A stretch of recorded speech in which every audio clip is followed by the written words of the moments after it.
Hi friend, soul ফ্যামিলিতে স্বাগত।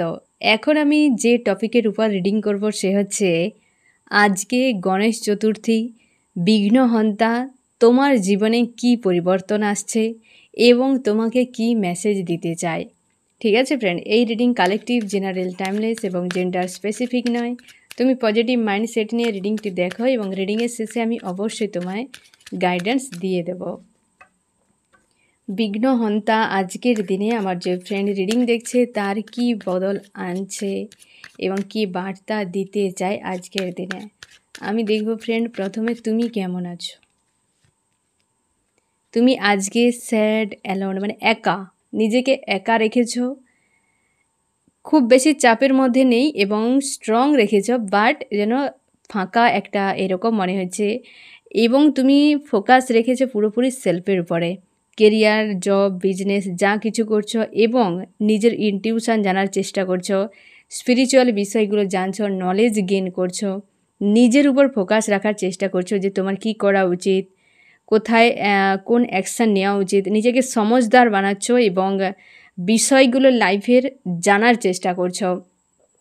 তুমি যদি জব করো, বিজনেস করো, সেখানে রয়েছ, সেই সকল বিষয়গুলোর উপরও কিন্তু তুমি ফোকাস রেখেছ এবং নিজেকে স্ট্রং রেখেছ, একদম পুরো স্ট্রং, কিন্তু ফাঁকা শূন্যতা এই বিষয়টা ফিল করাচ্ছে। কারণ হচ্ছে তুমি অনেকভাবে আঘাত পেয়ে গেছো ফ্রেন্ড। কোনো লাভ রিলেশনশিপে কেউ তোমার কাছে টাকা পয়সা নিয়ে নিয়েছে, মানসিক আঘাত দিয়েছে, যার জন্যে তুমি আর কিন্তু কারোর উপর ভরসা বিশ্বাস করতে চাইছো না।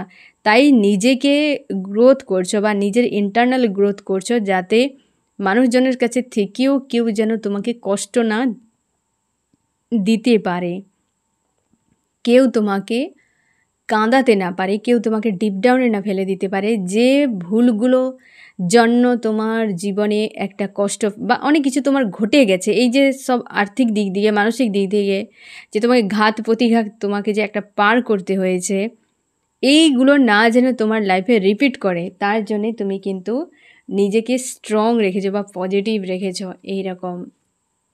আমি দেখব ফ্রেন্ড, তুমি তো আজ এমন অবস্থায় রয়েছো, আমি দেখব যে আজকে বিঘ্নহন্তা তোমার জীবনে কি পরিবর্তন আনছে।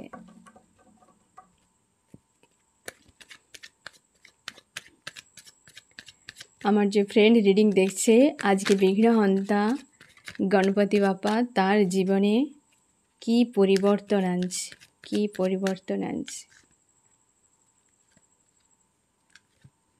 গণপতি বাপ্পা এক নম্বর সেইখানে পরিবর্তন আনছে যেখানে তুমি প্রচুর ইমোশান প্রোভাইড করে একদম ডাউনে চলে গেছো। 1 নম্বর বদল, এই জায়গাতে বদল আনছে। এবার আমি এই কার্ডগুলো ক্লিয়ারিফাই করে দেব যে সেই ব্যক্তির কাছে তুমি প্রচুর পেন পেয়ে গেছো, কোনো ডেভিলের চক্করে পড়ে গিয়ে প্রচুরভাবে তোমাকে ইউজ করেছে এবং হচ্ছে এক প্রকারে তুমি ইমোশনালিভাবে মানুষটার কাছে বন্দি হয়ে বেরাতে পারছো না। ওই ব্যক্তি কন্টিনিউয়াসলি তোমাকে ইউজ করে গেছে, প্রচুর পেন তুমি পেয়ে গেছো। অনেকে তোমরা হয়তো মানে শারীরিক টর্চারও পর্যন্ত অনেকে সহ্য করেছো, এরকমও হতে পারে। এবং সেই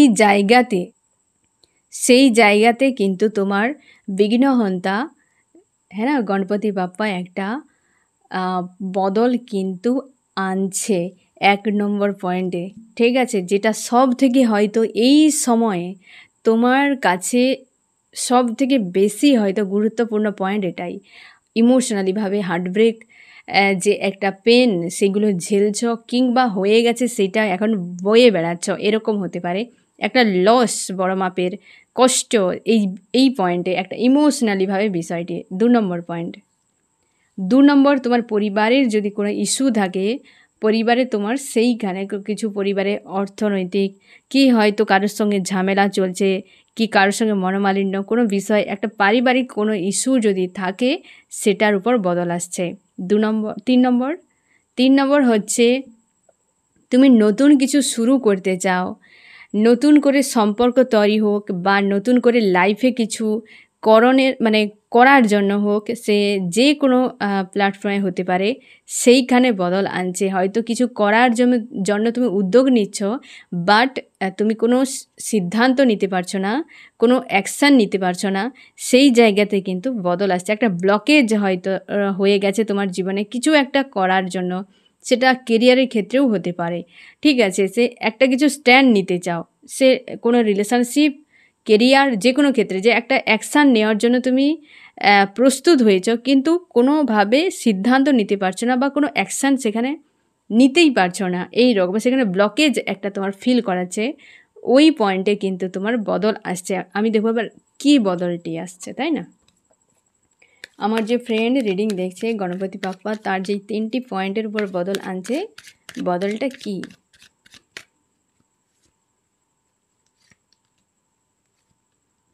কি বদল?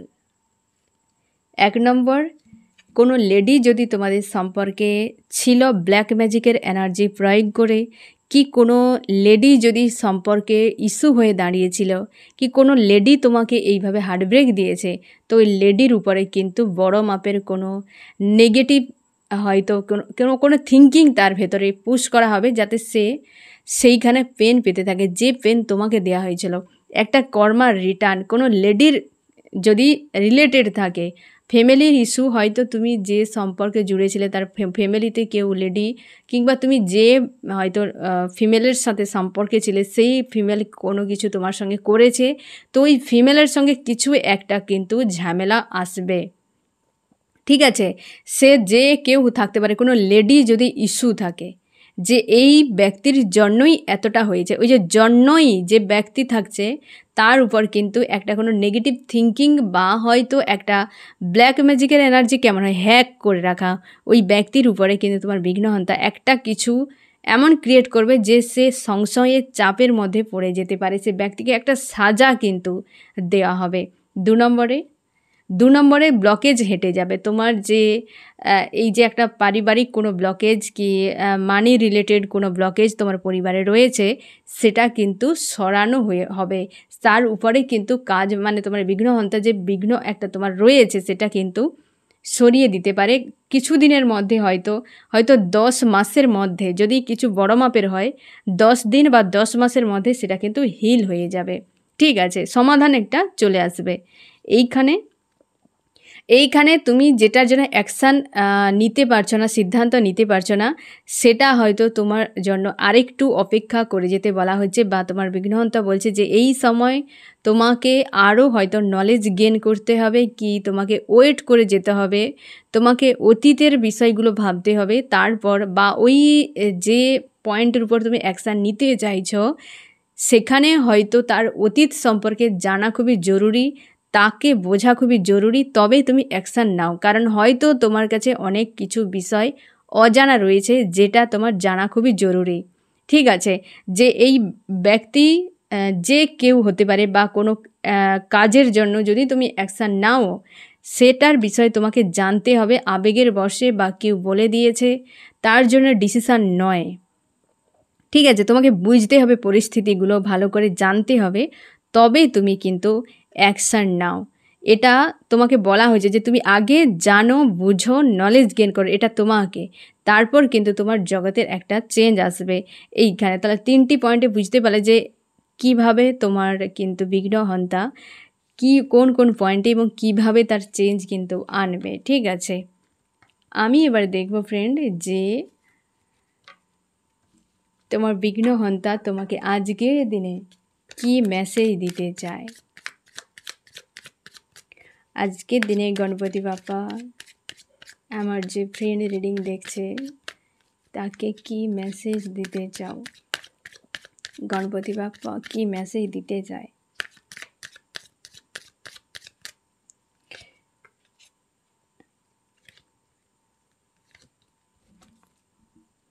1 নম্বরে তোমাকে বলা হচ্ছে ফার্স্ট যে তুমি একজন পাওয়ারফুল একটা সৈনিকের মতো, একটা যোদ্ধা, তুমি স্ট্রং একজন মেন্টালিটির মানুষ তোমাকে বানানো হয়েছে।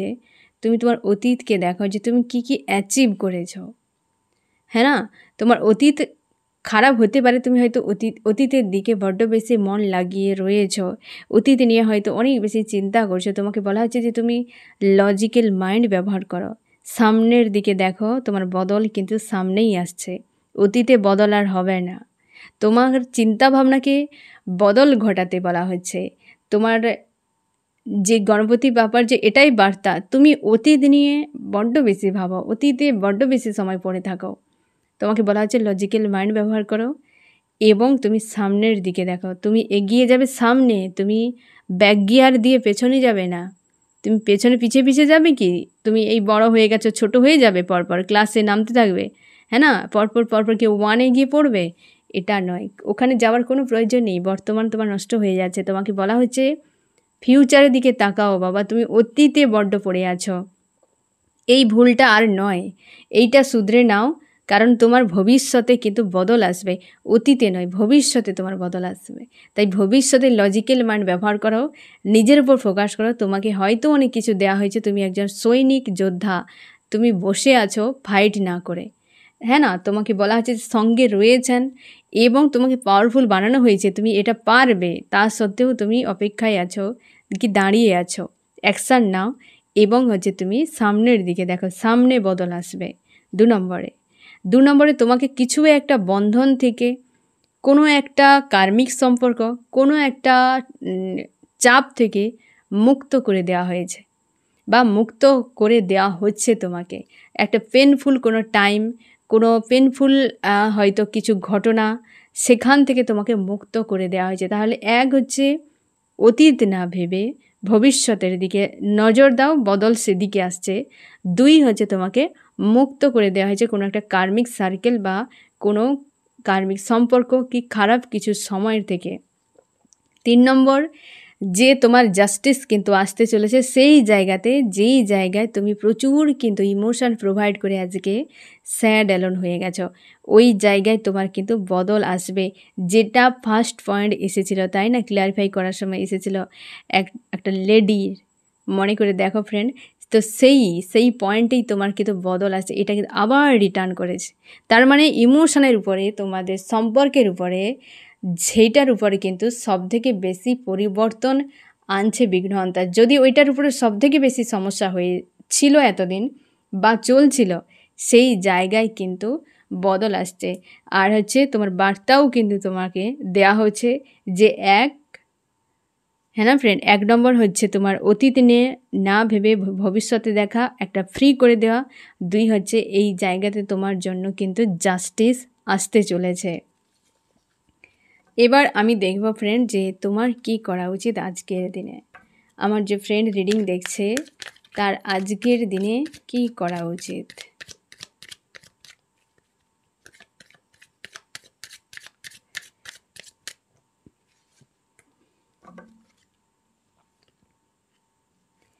তুমি এই বন্ধন থেকে মুক্ত হয়ে, তোমাকে ফ্রি করে দেওয়া হয়েছে, তোমাকে ফ্রি করে দেওয়া হয়েছে, তুমি নিজেকে ফ্রি করো। অনেক সময় হয় ফ্রেন্ড যে তুমি নিজে কষ্ট এসে চলে যায়, কিন্তু মন কষ্টকে ছাড়তে পারে না, সেই মন কি করে কষ্টকে ধরে বসে থাকে। তো যার জন্যে তুমি সেই কষ্ট, দিন তো পার হয়ে গেছে, ঘটনা তো ঘটে গেছে, কিন্তু ওই পেন আজও ফিল করাচ্ছে। তার মানে মন সেই কষ্টকে ধরে বসে রেখেছে। তোমারও কিন্তু সেই একই, যে ঘটে গেছে কি কোনো ক্ষতি হয়ে গেছে, কিন্তু বিষয়টা আজও তোমার মনকে কিন্তু কষ্ট দিচ্ছে।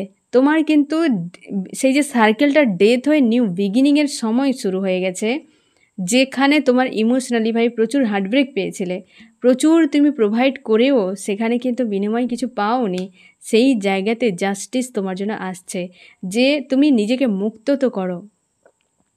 তোমার ঈশ্বর আল্লাহ এই পয়েন্টেই ফ্রি করে দিয়েছে, যেখানে তুমি চাপে রয়েছো, তুমি ওই জায়গায় দাঁড়িয়ে নিজের উপর ফোকাস করছো, একটা জায়গায় নিজেকে দাঁড় করেছো, সোল সার্চ করছো, স্ট্রং রাখার চেষ্টা করছো এবং স্যাড হয়ে আছো, একা রয়েছো। তোমাকে বলা হচ্ছে তুমি ওই জায়গা থেকে অবশ্যই সোল সার্চ করো, অবশ্যই নিজের জায়গায় তুমি থাকো, কিন্তু এইভাবে বন্দী নয়, ওভার থিঙ্কিংয়ের মধ্যে নয়, অতীত নিয়ে ভাবনা নয়, কেবল নিজের উপর কিন্তু ফোকাস করা।